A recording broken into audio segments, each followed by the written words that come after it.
વંદે ગુજરાત.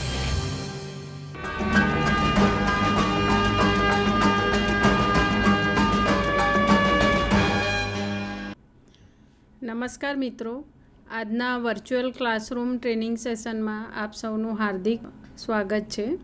મારું નામ છે ફાલ્ગુની એમ વસાવા. હું ભરૂચ ITIમાં આપણા EOCP ટ્રેડમાં ઇન્સ્ટ્રક્ટર તરીકેની ફરજ નિભાવું છું. આજનો આપણો ટૉપિક છે બેરિંગ. તો બેરિંગ વિશે આપણે વિગતવાર જાણીશું, સમજીશું અને એને આકૃતિ દ્વારા હું તમને સમજાવીશ કે કઈ બેરિંગને આપણે કઈ રીતે ડિફાઇન કરી શકીએ. તો સૌથી પહેલાં આપણે બેરિંગ શું છે એના વિશે જાણીશું. તો આપણે ITIની અંદર મશીન ઉપર કામ કરવાનું હોય છે, એ દરેક તાલીમાર્થી તમે જાણો જ છો. હવે મશીન આપણું સારી રીતે સરળતાથી કોઈપણ જાતના નુકસાન વગર ચાલે એમાં બેરિંગ ખૂબ જ અગત્યનો ભાગ ભજવે છે. તો તેના વિશે હવે આપણે વિગતવાર માહિતી જાણીશું. તો સૌથી પહેલાં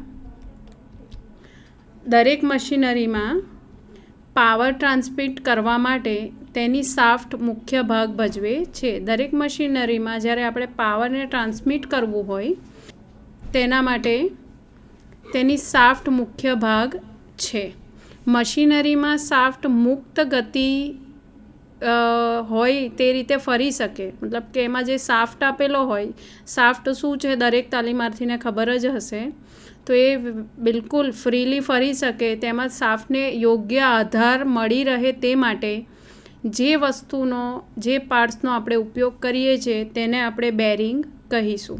આમ બે ભાગો વચ્ચે સાપેક્ષ ગતિ હોય ત્યારે તેમની વચ્ચે ઉત્પન્ન થતા ઘર્ષણમાં ઘટાડો કરવા માટે બેરિંગનો ઉપયોગ થાય છે. મતલબ કે જ્યારે બે પાર્ટ્સને કોઈ પણ શાફ્ટ દ્વારા જોઈન્ટ કરવામાં આવે છે અને એની વચ્ચે એ જ્યારે ફરતો ભાગ છે, તો કોઈ પણ મશીનની અંદર કોઈ પણ ફરતો ભાગ હોય તો એમાંથી ઇલેક્ટ્રિક પાવર જનરેટ થતો હોય, એના લીધે શું થાય, ઘર્ષણ ઉત્પન્ન થાય. તો તેના માટે એ ઘર્ષણનો ઘટાડો કરવા માટે આપણે જે સાધન વાપરીએ છીએ તેને આપણે બેરિંગ કહીએ છીએ. આ ગતિ રેખીય પણ હોઈ શકે છે, વર્તુળાકાર અથવા તો બંને ભેગી પણ હોઈ શકે છે. મતલબ કે જે બે પાર્ટ્સ વચ્ચે ઘર્ષણ ઉત્પન્ન થાય છે તો એની જે ગતિ હોય, ગતિ રેખીય પણ, મતલબ એક સીધી રેખામાં પણ એ સાધન ફરતું હોય, ગોળાકાર બી ફરતું હોય અથવા તો સીધી અને ગોળાકાર બંને રીતે ફરી શકે છે.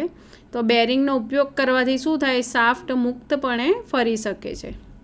હવે બેરિંગના ઉપયોગો આપણે વિગતવાર જાણીશું. તો એમાં સૌથી પહેલું છે કે શાફ્ટને સપોર્ટ આપવા માટે, સ્થાયી સ્થિતિમાં પકડાવી રાખવા માટે જે ઉપયોગ થાય છે એને આપણે બેરિંગ કહીએ છીએ. પછી શાફ્ટને મુક્તપણે, મેં અગાઉ કહ્યું કે ભાઈ એ ફ્રીલી ફરી શકે તેના માટે પણ બેરિંગનો જ ઉપયોગ કરવામાં આવે છે. પછી ઘર્ષણ ઘટાડીને, મતલબ કે એની વચ્ચે ફ્રિક્શન જે જનરેટ થાય છે એ ઘટાડી, પછી એની અંદર જે હીટ જનરેટ થાય છે તેને પણ ઓછી કરે છે. તો ઘર્ષણ ઘટાડવા અને ગરમી ઓછી ઉત્પન્ન થાય તે માટે બેરિંગનો ઉપયોગ કરવામાં આવે છે. પછી ચોથું, ફરતા ભાગો ઉપર જે લોડ ઉત્પન્ન થાય છે, જે વાઇબ્રેશન, જે આંચકા ઉત્પન્ન થાય છે એને ઘટાડવા માટે પણ બેરિંગનો જ ઉપયોગ કરવામાં આવે છે. હવે ટાઈપ્સ ઓફ બેરિંગ. તો બોલ બેરિંગ અને રોલર બેરિંગ વિશે આપણે જાણીશું. તો બોલ બેરિંગ, તેમાં સૌથી પહેલો જે ટૉપિક છે, બોલ બેરિંગના પ્રકારો છે. તેમાં સૌથી પહેલું છે સિંગલ અથવા તો ડબલ રો બેરિંગ.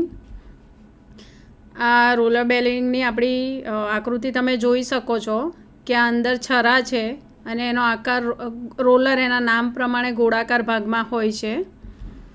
હવે સિંગલ અથવા ડબલ રો બેરિંગમાં સૌથી પહેલાં આ બેરિંગમાં બોલની એક અથવા બે લાઇન લગાવી શકાય છે અને સૌથી વધારે પ્રમાણમાં આ બોલ બેરિંગનો ઉપયોગ કરવામાં આવે છે. આપણે જે બેરિંગ શાફ્ટમાં વાપરીએ છીએ એમાં સૌથી વધારે ઉપયોગ કરવામાં આવતું બેરિંગનો પ્રકાર છે બોલ બેરિંગ. મોટે ભાગે દરેક મશીનરીની અંદર લગભગ 95% જે બેરિંગ વપરાય છે એને આપણે બોલ બેરિંગ કહીએ છીએ. આ બોલ બેરિંગની ઇન્ટરનલ આકૃતિ છે કે જેમાં એની આઉટર રિંગ છે, તમે એરો દ્વારા જોઈ શકો છો. પછી આ રોલિંગ એલિમેન્ટ છે, આ જે તમે જુઓ છો, જેને આપણે આપણી સાદી સરળ ભાષામાં છરા કહીએ છીએ, એને આપણી ટેકનિકલ લેંગ્વેજમાં આપણે રોલિંગ એલિમેન્ટ પણ કહીએ છીએ. આ બોલની કેજ છે, આ તમે એરોથી બતાવી રહી છું હું તમને, કે જેની અંદર આપણા છરા ફિટ કરેલા હોય છે અને આ એની ઇન્ટર રિંગ છે જે આઉટર રિંગની અંદર અહીંયા આગળ ફિટ કરવામાં આવે છે અને એ આ છરાની મદદથી એ અંદર ગોળાકાર રોલિંગ રીતે ફરે છે. પછી આ છે ડબલ રો રોલર બેરિંગ. આપણે અગાઉની આકૃતિમાં તમે જોયું અહીંયા આ જે બોલ ગેજ છે બરાબર, આ જે રોલિંગ એલિમેન્ટ છે એ સિંગલ છે, અહીંયા દર્શાવેલા છે, તમે જોઈ શકો છો બરાબર. જ્યારે ડબલ રો રોલર બેરિંગમાં શું થશે, આ જે રોલર એલિમેન્ટ છે એ ડબલ આઉટર જે રિંગ હોય છે એની અંદર જે ઇનર રિંગની અંદર જે આ છરા નાખેલા હોય છે એની જે રો હોય છે તે ડબલ હોય છે. પેલાની અંદર તમે જુઓ છો અહીંયા સિંગલ રોલિંગ એલિમેન્ટ છે, જ્યારે અહીંયા જે રોલિંગ એલિમેન્ટ છે એ ડબલ છે. ફક્ત આટલો જ ફરક છે, જેના લીધે અગાઉ આપણે આકૃતિમાં જોયું તમે કે ભાઈ આ જે છે એ સિંગલ રો બેરિંગ છે કે જેની અંદર રોલિંગ એલિમેન્ટ છે એ સિંગલ આપવામાં આવેલા છે અને ડબલ રો રોલર બેરિંગની અંદર જે રોલિંગ એલિમેન્ટ છે એ ડબલ છે. પછી બીજો જે પ્રકાર છે સેલ્ફ એલાઇંગ બોલ બેરિંગ છે. આ બોર સ્ફેટિકલ હોવાથી તેમાં બોલ જાતે જ સેટ થઈ જાય છે, એને આપણે સેટ કરવાની જરૂર પડતી નથી. એનું એલાઇનિંગ એ પોતે સેલ્ફ જ કરે છે, એટલા માટે જ એને સેલ્ફ એલાઇનિંગ રોલ બેરિંગ કહેવામાં આવે છે. આ સેલ્ફ એલાઇનિંગ રોલર બેરિંગની આકૃતિ તમે જોઈ શકો છો કે જેને આ રીતે અંદર ફિટ એવી રીતે કરવામાં આવે છે કે પોતાની રીતે જ ઇનર કેજની અંદર ફિટ એવી રીતે કરવામાં આવે છે કે આઉટર કેજમાં પોતાની જાતે સેલ્ફ રીતે જ એ સેટ થયેલા હોય છે. પછી છે એંગ્યુલર કોન્ટેક બોલ બેરિંગ. આ બેરિંગ વડે એક્સિયલ થ્રસ્ટ અને રેડિયલ લોડ લઈ શકાય છે. તો આ થ્રસ્ટ બોલ બેરિંગ છે જેની આકૃતિ તમે જોઈ શકો છો કે ભાઈ આ આઉટર કેજ છે, આ એનું ઇન્ટર કેજ છે કે જેની અંદર આ થ્રસ્ટ બોલ બેરિંગને એક બીજા કેજની અંદર સિંગલ તરીકેથી ફિટ કરવામાં આવેલું છે. તો થ્રસ્ટ બોલ બેરિંગ ફક્ત ઉધ્વ દિશાનો લોડ સહન કરી શકે છે, તે રેડિયલ લોડ વહન કરી શકતા નથી. મતલબ કે એક જ દિશાનો લોડ સહન કરી શકે છે, એ રેડિયલી ચારે બાજુનો લોડ સહન કરી શકતા નથી. તો જ્યારે તમારું શાફ્ટ એક જ દિશામાં કાર્ય કરતું હોય તો તેવી જગ્યાએ જનરલી આપણે થ્રસ્ટ બોલ બેરિંગનો ઉપયોગ કરીએ છીએ. હવે એના પછી છે રોલર બેરિંગ. તો રોલર બેરિંગની રચના પણ બોલ બેરિંગ જેવી જ હોય છે. તેમાં સ્ટીલમાં બોલની જગ્યાએ રોલરનો ઉપયોગ કરવામાં આવે છે.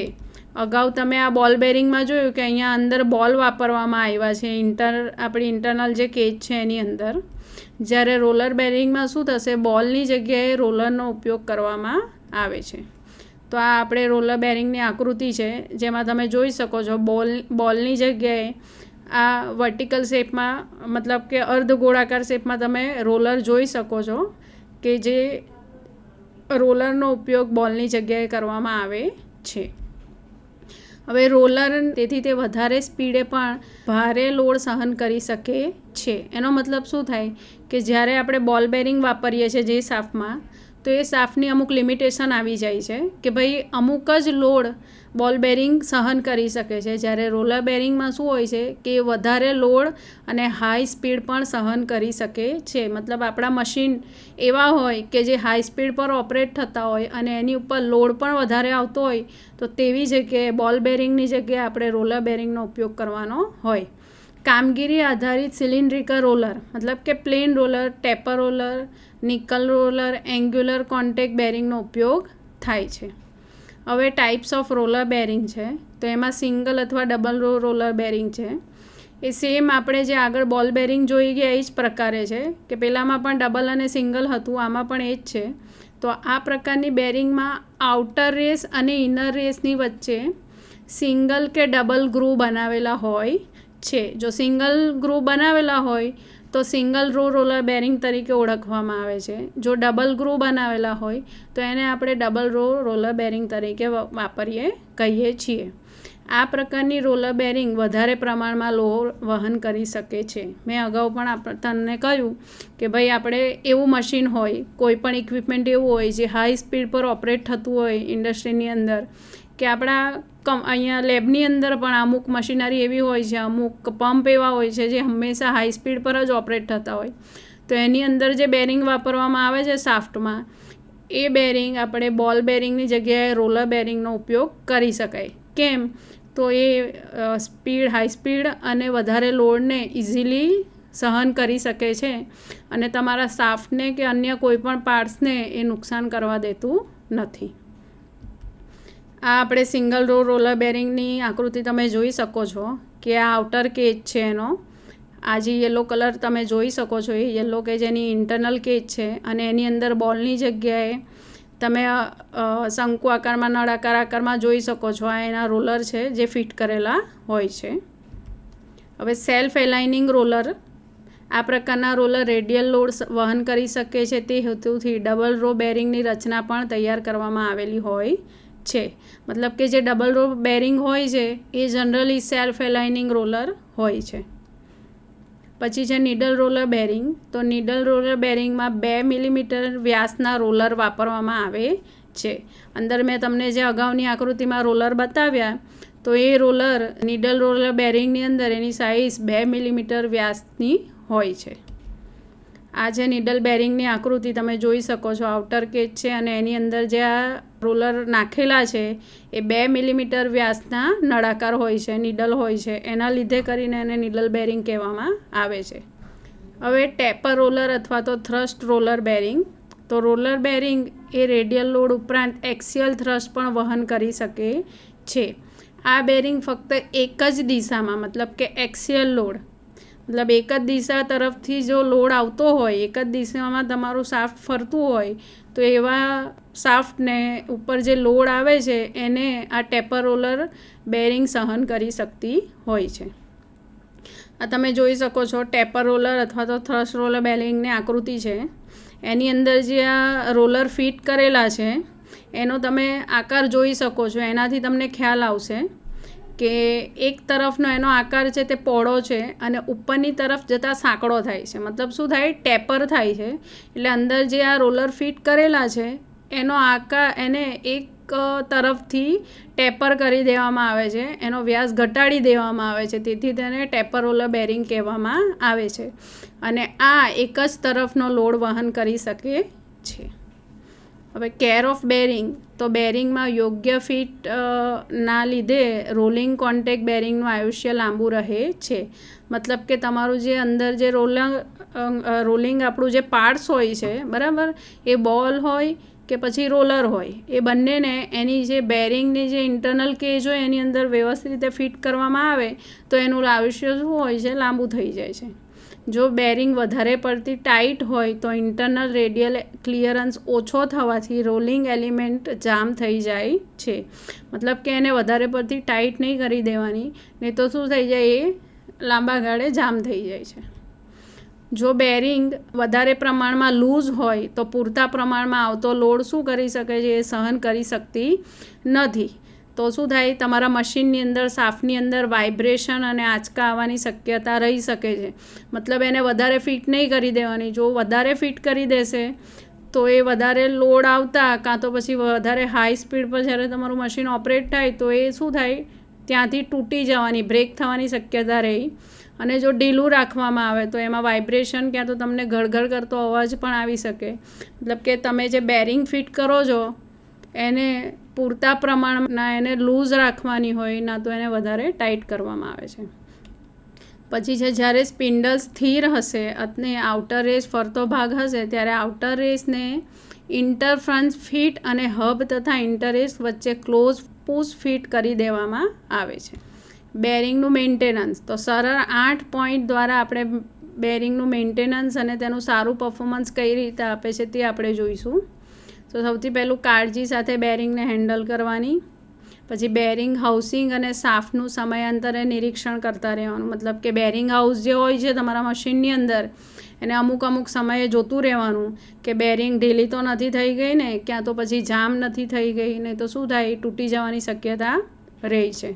પછી યોગ્ય રીતે માઉન્ટ કરવાની પદ્ધતિ વાપરવાની. પછી ડાયરેક્ટ હીટિંગ અથવા તો ઓવર હીટિંગ ન થાય તેનું ખાસ ધ્યાન રાખવાનું. બરાબર? ઓવર હીટિંગ થઈ જાય તો શું થઈ જાય? મશીન બગડી જાય. મતલબ કે બેરિંગને ઓવર હીટ નહીં, એને કુલિંગ આપતા રહેવું જોઈએ. પછી યોગ્ય સાધનનો ઉપયોગ કરીને જ બેરિંગનું હેન્ડલિંગ કરવું જોઈએ.